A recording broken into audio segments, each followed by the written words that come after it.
सुधांशु त्रिवेदी। आदरणीय उपसभापति महोदय, आज जब इस विषय पर मैं बोलने के लिए खड़ा हुआ हूं तो मेरे मन में वेदना भी है, विस्मय भी है और संदेह भी है। वेदना इस बात की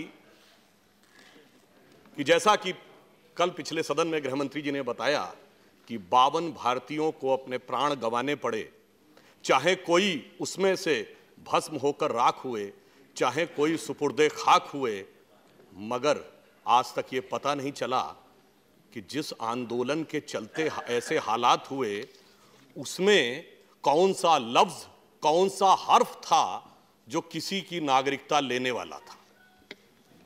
इस बात की वेदना है। विस्मय इस बात का है कि ये दंगे भारत की बड़े विचित्र प्रकार के दंगे हुए। सामान्यतः दंगे इस प्रकार से होते हैं, कोई घटना हो जाती है, उसकी प्रतिक्रिया होती है, परंतु ये दंगे ऐसे हुए जहां पे कोई एब्रप्ट रिएक्शन नहीं हुआ, तात्कालिक भीषण प्रतिक्रिया नहीं, धीमी धीमी आंच पर 2.25 महीने से उसे उबाला जा रहा था। जैसे तंदूर की आंच को बढ़ाया जाता है कि हीट को उस एक्सटेंट तक ले जाया जाए। ये एकमात्र ऐसे दंगे हुए जहां अधिकांश विपक्षी दलों की तरफ से, बड़े बड़े नेताओं की तरफ से कभी किसी के द्वारा शांति संयम की अपील नहीं आई। बयान और सोशल मीडिया पर रिएक्शन अक्सर उकसावे वाले आए। ये दंगे एक ऐसे आंदोलन के द्वारा संचालित हुए जो भारत की राजनीति का अद्भुत और अपूर्व आंदोलन था। जितने भी आंदोलन होते हैं, कोई ना कोई प्रतिनिधि होता है, कोई ना कोई पॉइंटेड चार्टर ऑफ डिमांड होता है। अन्ना आंदोलन हुआ तो बाकायदा प्रतिनिधि थे, केजरीवाल जी संयोजक बने थे, आज तक वो अपने को संयोजक ही कहते हैं। बिंदुवार मांग थी, अमुक अमुक भ्रष्टाचार के केस में कार्रवाई की जाए। श्री राम जन्मभूमि का आंदोलन हुआ तो श्री राम जन्मभूमि न्यास समिति भी थी और तथाकथित बाबरी मस्जिद एक्शन के लिए बाबरी मस्जिद एक्शन कमेटी भी थी, उनकी बिंदुवार मांग थी। आपातकाल का आंदोलन जेपी जयप्रकाश जी संयोजक थे। अरे आजादी के जमाने में वेबल प्लान हुआ तो स्पेसिफिक मांग थी कि मुस्लिम लीग और उनसे अलग बात नहीं होगी। साइमन कमीशन का आंदोलन हुआ तो स्पेसिफिक मांग थी कि भारतीय का प्रतिनिधित्व अवश्य होगा, अन्यथा स्वीकार नहीं होगा। रोलेट एक्ट आया तो स्पेसिफिक मांग थी कि बगैर मुकदमा चलाए किसी को अंदर नहीं रखा जाएगा। परंतु सभापति महोदय, यहां पर ना कोई प्रतिनिधि था, ना कोई डिमांड थी। और मजेदार बात क्या है कि मीडिया में प्रतिनिधि उपलब्ध थे। मैंने अनेक प्रतिनिधियों के साथ रेगुलर टीवी डिबेट की है और कोई आके उन्हें नहीं रोकता था कि ये मेरे प्रतिनिधि नहीं है। तो आश्चर्य की बात यह है कि मीडिया से बात करने के लिए प्रतिनिधित्व था। जब गृह मंत्री जी ने कहा कि भाई मेरे दरवाजे खुले हैं, किसी भी समय कोई आना चाहे, हम रात को 3 बजे भी तैयार हैं, तो कोई प्रतिनिधि नहीं था। जब सर्वोच्च न्यायालय ने बात करने को भेजा तो प्रतिनिधित्व नजर नहीं आ रहा था। इससे लेकर मन में संदेह उत्पन्न होता है। एक और दृष्टि से यह भारत का एक विचित्र दंगा था। पहली बार जब कोई विदेशी राष्ट्राध्यक्ष यहां पर था तब यह शुरू हुआ। एक और बात के लिए भी यह विचित्र दंगा है कि बाकायदा राष्ट्राध्यक्ष के आने से 1 सप्ताह पहले आह्वान किया गया कि जब डोनाल्ड ट्रंप आएंगे तो अमुक अमुक को निकलकर सड़कों पर आना है 17 फरवरी को। तो इससे मन में संदेह और गहरा हो जाता है। और इतना ही नहीं, इसकी शुरुआत कहां से हुई? अभी आदरणीय कपिल सिब्बल जी ने कहा वायरस यहां से शुरू हुआ, वहां गया। मैं तो कहता हूं वायरस तो बहुत बाहर से शुरू होकर आया। 14-15 दिसंबर को बाकायदा भारत के दूतावासों पर प्रदर्शन का आयोजन किया गया। आज तक हमने यह सुना था कि विदेशों में जाकर विदेश के दूतावासों पर प्रदर्शन होता है, यह भारत के दूतावासों पर प्रदर्शन ओवरसीज कांग्रेस के द्वारा, यह बात तो समझ से परे थी। खैर, किसी सांसद से मिले, उसका डिनायल कर दिया कि हमसे कोई मतलब नहीं था।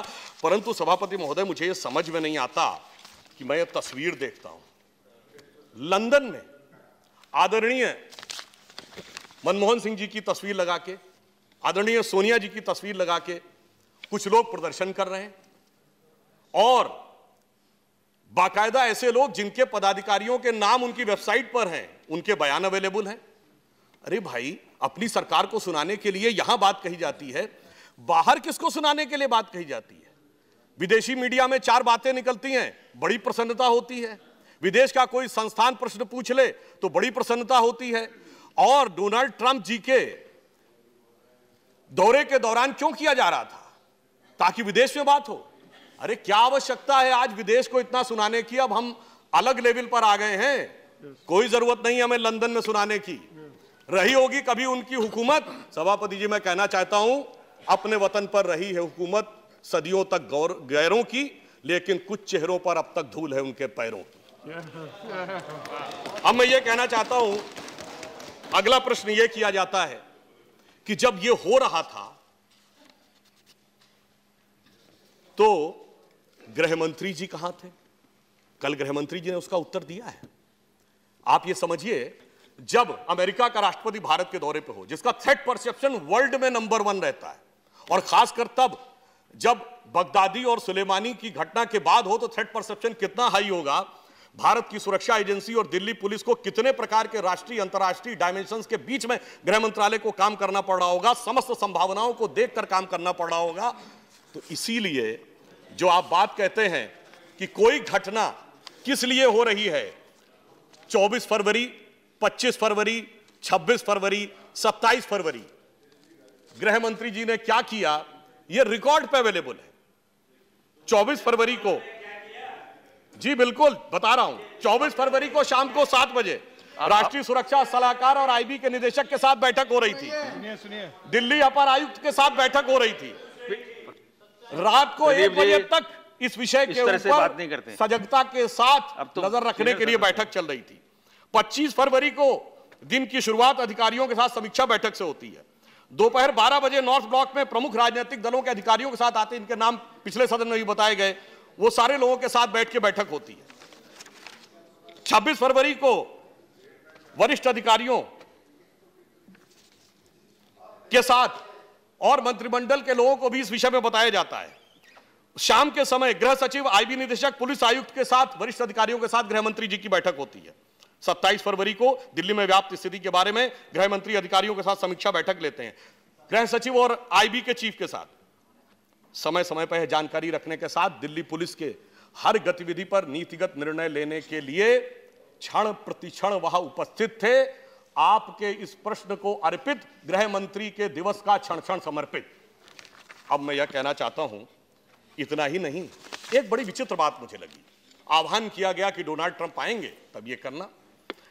कल बताया गया कि पहली घटना 24 तारीख को दोपहर 2 बजे हुई और 25 तारीख को मध्य रात्रि पे आखिरी घटना हुई और उसके बाद स्थिति नियंत्रण हो गई। अब जरा ये देखिए, इस प्रकार की घटनाक्रम बड़ा विचित्र संयोग है कि डोनाल्ड ट्रंप की यात्रा के साथ तिथि नहीं, वार नहीं, घटी और पल का भी मिलान हो रहा है। मानो पंचांग के पूर्व निर्धारित राहु काल के समान पहले से तय था कि अब शुरू होगा और इतने बजे समाप्त हो जाएगा। इसलिए यह संदेह और गहरा होता है, यह संदेह और गहरा होता है कि यह ऐसा क्यों किया जा रहा था। अब यहां पर मैं कहना चाहूंगा, जो कुछ 2-2.25 महीनों से हो रहा था, उसके लिए 72 दिन तक जो आग सुलगाई गई, दिल्ली पुलिस ने 36 घंटे में उसको बुझाने में सफलता पाई। यह अपने आप में एक महत्वपूर्ण उपलब्धि है। आपने तमाम वीडियो देखे होंगे, अभी कपिल सिब्बल जी ने भी कहा हाईली डेंसली पॉपुलेटेड इलाका है, शायद भारत ही नहीं एशिया का सबसे डेंसली पॉपुलेटेड इलाका है। इसके बावजूद आपने कभी देखा कि पुलिस पीछे हट रही है, पुलिस भाग रही है, पुलिस का एक जवान शहीद हुआ, पुलिस के एक डीसीपी का हेलमेट टूट गया। हेलमेट नॉर्मल प्रक्रिया में नहीं टूटता है जब तक बहुत हैवी रॉड के साथ बार बार ना आघात किया जाए। इसके बावजूद मुख्य सड़कों पर कार्रवाइयां नहीं हुई। टॉप के पीक के आवर्स में ऐसा तक सुनने में आया कि प्रति मिनट 10 से 12 पीसीआर कॉल्स आ रही थी। आप सोच सकते हैं उस परिस्थिति में जिस प्रकार की दक्षता का परिचय दिल्ली पुलिस ने दिया है, मेरे विचार से तो वह अत्यंत सराहनीय है। हाँ, एक बात जरूर हो गई है कि आजकल इस समय दिल्ली पुलिस की हालत बेचारा इराक की तरह हो गई है। आप कहेंगे इराक क्यों? अब ये समझिए, अमेरिका को बम गिराना है सुलेमानी के लिए तो इराक की धरती पे, और जब ईरान को अमेरिका के लिए गिराना है तो इराक की धरती पर उनके किसी उस पे गिराना है। जिसको मौका मिल रहा है वो उन्हीं पे आघात करने का प्रयास कर रहा है, परंतु सुरक्षा बलों के मनोबल के साथ हमें इस बात का ध्यान रखना चाहिए।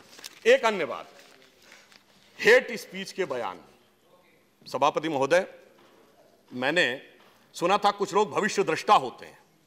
मैंने यह भी सुना था कि आइंस्टीन ने टाइम ट्रेवल की थ्योरी दी थी कि समय में आगे जाया जा सकता है, और वह क्षमता मुझे अद्भुत अपने विपक्षी नेताओं के तर्कों में नजर आती है। 20 जनवरी को अनुराग ठाकुर का बयान, 28 जनवरी को प्रवेश वर्मा का बयान, 24 फरवरी को कपिल मिश्रा का बयान, और इन सब चीजों के लिए आह्वान 14-15 दिसंबर को। ये 1.5 महीने पहले उनको समझ में आ गया था कि भविष्य में ये होने वाला है, इसलिए वो सारी क्रिया प्रतिक्रिया उसी समय से आनी शुरू हो गई। और दूसरी तरफ आप समझिए ना, वायरस की उत्पत्ति समझिए और वायरस की प्रवृत्ति समझिए। अब मैं यह भी कहना चाहता हूं कि दूसरी तरफ के बयान नहीं, उनके बारे में विचार नहीं करना चाहिए। फ्री कश्मीर, उसका मतलब कुछ और था। आसाम को परमानेंट काटना, उसका मतलब कुछ और था। हिंदुओं से आजादी, मतलब कुछ और था। 15 करोड़ बनाम 100 करोड़, ये सब बातों का मतलब कुछ और था। इतना ही नहीं, एक सज्जन ये तक कह देते हैं कि न संसद पे भरोसा, न सर्वोच्च न्यायालय पे भरोसा। नौजवानों बाहर आओ, सड़क पे निर्णय होगा। ऐसे कहने वाले लोग हर्ष का मंजर नहीं, तबाही का मंजर लाते हैं। यह आपको समझ लेना चाहिए। इसलिए मैं ये कहता हूं कि यह जो कुछ हुआ, कहां से शुरू हुआ? जो कहा गया उसे सुना ना माना जाए, जो नहीं कहा गया उसे सुना मान लिया जाए, जो सीएम ने नहीं लिखा उसे पढ़ा मान लिया जाए, और आपकी कमेटियों ने जो लिखा था उसे ना माना जाए। विचित्र तर्क है। अब इसका आगाज कहां से होता है? अमानत में खयानत के साथ। एक अमानती का खयानती बयान, और एक कांग्रेस के पूर्व एमएलए साहब जो शुरू में ही 15 तारीख को ही इन तमाम चीजों में मुलव्विस पाए गए थे। और ये कोई नए नहीं है, प्रवृत्ति समझिए मान्यवर। ये वही है कि जब दिल्ली में औरंगजेब के रोड पर नाम बदला गया था तो आके धरना दिए थे कि कलाम साहब पे नहीं, औरंगजेब के नाम पे होना चाहिए। ये वही है। अब आप आइए, उसके बाद क्या हुआ? बढ़ते बढ़ते कहां पहुंचा? उसके मकान पर, जहां पर पूरी दुनिया को जग जाहिर दिख रहा था कि वो किसका मकान है। उसके ऊपर हथियारों का जखीरा, पेट्रोल बमों का जखीरा। और इतना ही नहीं, जो कुछ दिल्ली पुलिस के अधिकारी अंकित शर्मा के साथ हुआ, मैं ये पूछना चाहता हूं वो किस तरह की प्रवृत्ति को दर्शाता है। अभी आपने कहा दंगों की संख्या की बात, तो मैं ज्यादा विस्तार में न जाते हुए सिर्फ यह कहना चाहूंगा कि इस देश में अनेक बार दंगे हुए हैं। आधिकारिक सूत्रों के अनुसार जिन दंगों में 100 से अधिक लोग आधिकारिक आंकड़ों में मारे गए, जिनको कि हम कह सकते हैं बड़े भीषण भयानक विभत्स दंगे। कौन? 67 रांची, 69 अहमदाबाद, 70 जलगांव, 69 जमशेदपुर, 80 मुरादाबाद, 83 नैली, 84 भिवंडी, 84 दिल्ली, 85 अहमदाबाद, 89 भागलपुर, 1990 दिल्ली, 1990 हैदराबाद, 1990 अलीगढ़, 92 सूरत, 92 कानपुर, 92 भोपाल, 93 मुंबई। सभापति महोदय, ये सब थे सेकुलर दंगे। और एक 2002 गुजरात, वो था सांप्रदायिक दंगा। क्योंकि सेकुलर दंगों की आवाज नहीं सुनाई पड़ती है। सेकुलर दंगों में अगर देखें तो इन 18 में 17 जगह आप, एक जगह आरोप हम पर। और यहां तो मजेदार बात यह कि यहां तो आप भी थे और आप भी थे। इसलिए मैं कहना चाह रहा हूं कि आदरणीय कपिल सिब्बल जी से कि हमारी संस्कृति में कपिल मुनि सांख्य दर्शन के प्रणेता माने गए हैं, तो इस संख्या पे विचार कर लीजिए तो आपको स्पष्ट रूप से और तस्वीर दिख जाएगी। अब मैं आना चाहता हूं इस विषय पर कि जो कुछ अंकित शर्मा के साथ हुआ, आप सोचिए यह प्रवृत्ति क्या है। यह बात माना जा सकता है कोई दंगा हो गया, किसी ने किसी को मार दिया, किसी ने किसी पे आघात कर दिया, 1-2 चाकू मारे, माना जा सकता है कि प्रतिक्रिया आक्रोश और दंगे में हो गया। 400 चाकू, यह कौन सी प्रवृत्ति है? सभापति महोदय, यह छत विशत शव को करने की प्रवृत्ति वही है जहां सरहद पर सर काटे जाते थे। यह वही प्रवृत्ति है जब जवानों के शरीर के छत विछत टुकड़े भेजे जाते थे। यह सिर्फ घटना नहीं थी, यह संदेश था। यह किन प्रवृत्तियों का संदेश है? या उन प्रवृत्तियों का संदेश है जो कि राष्ट्र के विरुद्ध कार्य करने के लिए सतत प्रयत्नशील हैं, आज से नहीं बरसों से। मैं एक विषय आपके सामने रखना चाहता हूं, यह पाकिस्तान की सीनेट कमेटी की रिपोर्ट है, अक्टूबर 2016। आप में से कोई चाहे तो वेबसाइट से डाउनलोड कर सकते हैं। अब देखिए उसमें बिंदु क्रमांक 8 पर क्या लिखा जा रहा है। India's own fault line in their alienated Muslim, Sikh, Christian, Dalit as well as the growing Maoist insurgency should be highlighted, और इसके लिए 2 थिंक टैंकों का साथ लेना है। और आगे लिखते हैं Modi and his RSS ideology of Hindutva should be targeted. अब 9 नंबर बिंदु पे क्या लिखा है सभापति महोदय, the comprehensive outreach to those segments of Indian public opinion which are oppose to Modi and his anti-Pakistan policies, including political parties, media, civil society organization, human rights groups should be reached। हम ये नहीं कह रहे हैं कि कोई जान के मिलना चाह रहा है, परंतु आप समझिए कि कितना गहरा षड्यंत्र हो सकता है। ये 3 साल पहले से यह बात चल रही थी और हम उस चीज से अनजान नजर आते हैं। और मैं ये कहना चाहता हूं कि यदि आप इस बात को समझना चाहें कि जो कुछ हुआ, तमाम संगठनों के अकाउंट में पैसा आया और समय समय पे निकलता गया और उसी के साथ बहुत कुछ दिखता चला गया, क्या यह हमें समझ में नहीं आता कि यह षड्यंत्र कहां से शुरू हो रहा है। और मैं एक और बात कहना चाहता हूं, जब यह चीज आई है ना, अगर यह इस तरह की षड्यंत्र हमारे पड़ोस में की जा रही है तो वो कभी सीधे नहीं आता है, वो एक आवरण लेके आता है। रावण कभी सीधे सीता हरण करने नहीं आया था, साधु का वेश बना के आया था। और इस बार एक नया आवरण दिखाई पड़ा, आजादी, हमको चाहिए आजादी। साहब अध्यक्ष जी, मैं बचपन से लेके किशोरावस्था वहां से युवावस्था पार कर गया, हमें तो यही पता था आजादी कांग्रेस ने दिलाई, किताबों में पढ़ा, गांधी बाबा ने दिलाई, नेहरू जी ने आजादी का संघर्ष किया। और अब कांग्रेस के नेताओं के ऐसे वीडियो आते हैं कि दूध में हुए बच्चों के सामने आजादी। अरे कौन सी आजादी? तो क्या वो स्वीकार करते हैं कि आजादी नहीं मिली? आदरणीय मनमोहन सिंह जी ने तो आजादी का वो दौर भी देखा होगा। हमारे तो नेता प्रतिपक्ष जी के नाम में ही आजाद है, फिर भी उनकी पार्टी आजादी की डिमांड कर रही है। और मैं कहना चाहता हूं इस आजादी बहुत खतरनाक था। पहले इस आजादी में अंदर आए माओवादी, फिर अंदर घुसे नक्सलवादी, फिर इसमें घुसे जिहादी, फिर इसमें आए बगदादी और फिर इसमें आए जल्लादी, मगर नहीं दिखी आजादी। इसको देखकर मुझे सिर्फ यह लगता है कि जो कुछ किया गया, एक उत्तर प्रदेश के फैजाबाद के, उस समय तत्कालीन फैजाबाद के, आज तो उसका नाम अयोध्या है, एक बड़े मशहूर शायर हुए रफीक शादानी, उन्होंने उस दौर में दंगों और राजनीति को लेकर एक पंक्ति लिखी थी, वो मुझे बड़ी उचित प्रतीत होती है। उसमें एक प्रतीक है जो हम सब समझ सकते हैं। भारत की राजनीति में कुछ प्रतीक बड़े स्थापित हैं, जब जैसे आप किसी को कहें कि हाफ पैंट या काली टोपी तो समझ में आ जाता था वो किसके लिए कहा जा रहा है। तो उन्होंने ये लिखा, न तो नमाजी न तो पुजारी, अवधी भाषा में, न तो नमाजी न तो पुजारी, तुम्हें मदारी तुम्हें शिकारी, जियो बहादुर खद्दरधारी। तो आगे मैं खुद जोड़ देता हूं, सब देखिन तुम्हारी किरदारी, खद्दरदारी मफलरधारी। इसलिए मैं आगे यह कहना चाहता हूं, हमें इस विषय के ऊपर यह भी समझना होगा कि षड्यंत्र कहां कहां से हो रहा है, तो हमें उसके ऊपर उतना अधिक गंभीरता से, सजगता से ध्यान भी रखना होगा।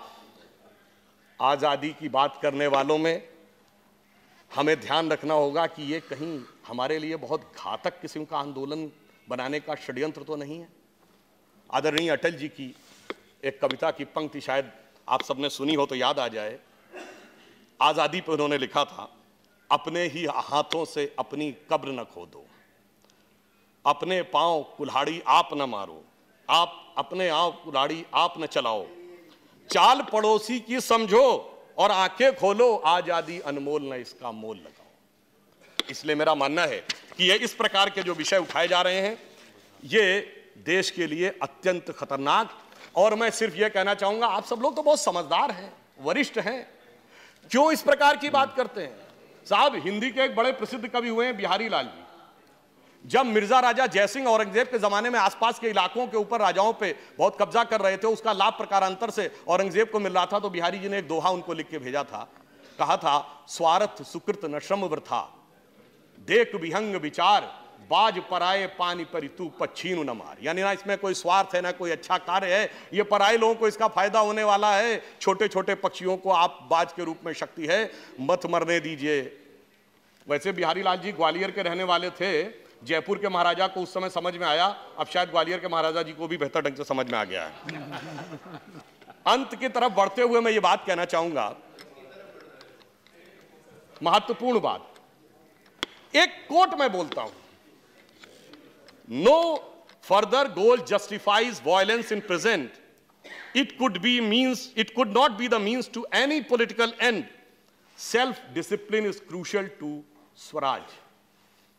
ये किसके भावों की अभिव्यक्ति है?